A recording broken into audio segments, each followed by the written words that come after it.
Why does trauma feel worse before it gets better? If feeling is harder than it was before you started, it doesn't mean that you're failing.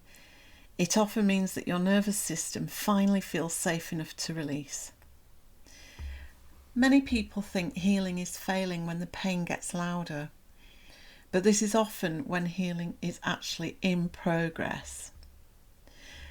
By the end of this video, you will gain greater awareness about the healing process and to know when you are on the right path. Hello, I'm Sarah. I'm a clinical hypnotherapist and transformation coach, and I help midlife women get their confidence and radiance back after divorce, no matter what has happened to them in the past. One of the most confusing and frightening parts of this trauma recovery is that you start healing and suddenly things feel worse. The emotions intensify, memories surface, your body reacts in ways you don't understand, and it feels terrifying at times. And many people think, I must be doing this wrong. I was coping much better before, and maybe I should stop. But what's actually happening is something very different. Your body is trying to help you release and let go of the trauma by bringing the feelings and triggers to the surface. It's an incredible self-healing process that you have access to right now, once you know. For a long time, your nervous system stayed in survival mode, and it kept you functional by suppressing pain, emotions, and sensations that were too much to process at the time. Survival and safety first. Feeling comes later. But in years of narcissistic abuse, you stayed stuck in survival mode.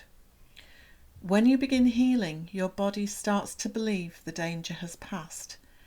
And when that happens, it finally releases what it has been holding on to all this time. That release can feel like things are falling apart, when, in truth, they're coming back online. It can happen suddenly, or it can happen over days, weeks, or even months. Trauma doesn't leave us all at once. It leaves in layers. And each layer often feels louder before it dissolves. I learned to be okay with this because I understand now what's happening. And this is why healing is not a straight line. It kind of moves in waves. And it's almost a cyclical process. Because safety is your number one priority, and your nervous system needs to have this to release, it can really help to pair the release with a safe space and inner visualization. And this is not about pushing the pain away. It's about letting your body know it doesn't have to do this alone. If emotions feel intense, you can gently return to a place, real or imagined, where you once felt grounded, connected, calm, or at one with life. That sense of safety allows the release of trapped pain and trauma to happen without overwhelming your system. Think of it as creating a soft landing place for your healing, and have this place ready in your imagination as a place of refuge. Your mind and body will thank you for this. The problem is that we've been conditioned to believe that healing should feel like really instant relief. But so when the pain surfaces, we kind of judge ourselves, and that judgment creates more stress. And we can go straight back into our trauma shell, straight back into survival mode. However, because we have created a sense of safety for ourselves, we can proceed. Instead of asking, why is this happening? Try asking, what is ready to be released now? And when emotions intensify, your job is not to fix them, it's just to stay present with them without abandoning yourself. It's like an inner dialogue. And this is where compassion, self-compassion, becomes your medicine. And once the feeling is felt fully, it can be released and doesn't need to hang around anymore. You can do this visually, or you can write it all down in a kind of freestyle writing. I sometimes like to journal in this way for myself. Throughout this healing and releasing process, you might notice urges to distract, numb, overwork or self-criticise, and these are old survival strategies trying to regain control. And be curious about how your survival self tries to interrupt the process.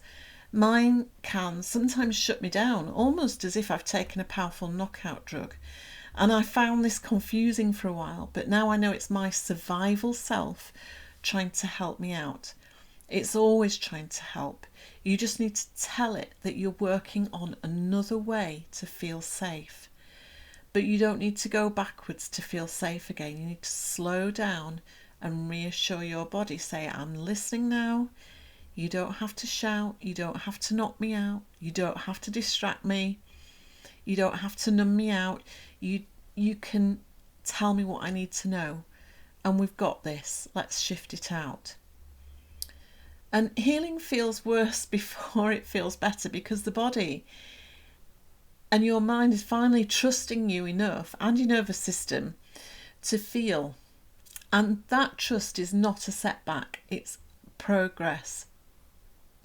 You are building a trusting relationship with your survival self, that is to say your nervous system, and it's an incredible, powerful empowerment process. If you find this content reassuring on your healing journey, please subscribe to the channel, as this will help others too. And if you'd like to know more, you can check this video to know more about healing after divorce. I'll see you in the next one.